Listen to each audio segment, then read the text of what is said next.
Minsan napapaisip tayo, worth it pa ba lahat ng pagod? Bakit parang walang nangyayari? Bakit habang lumalaban ako, mas lalo akong napapagod?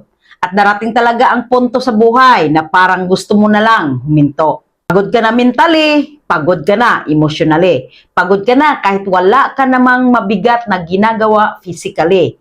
Kasi minsan, ang pinakamabigat na pagod, yung pagod na dala ng pressure, problema at paulit-ulit na disappointments. Pero alam mo kung ano ang mas mabigat kaysa pagod? Pangarap. Kasi ang pagod, lumilipas yan. Pero ang pangarap na hindi mo tinupad, posibleng habang buhay mong dalhin bilang regret. Tingnan mo ang mga successful na tao. Hindi sila nakarating doon dahil hindi sila napagod.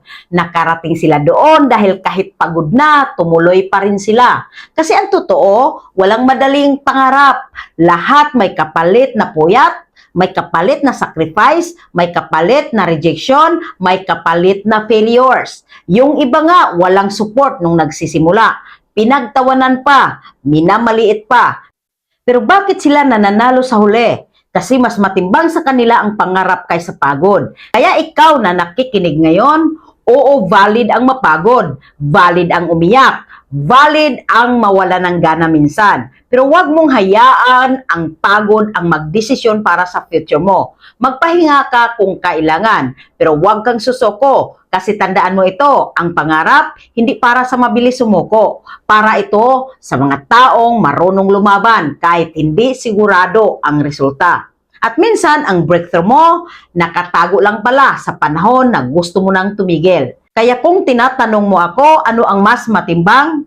Pagod ba o pangarap?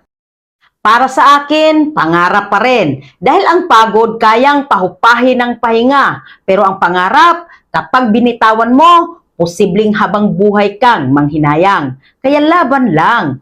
Pagod lang yan. Pero ang pangarap mo, pwedeng magbago ng buong buhay mo.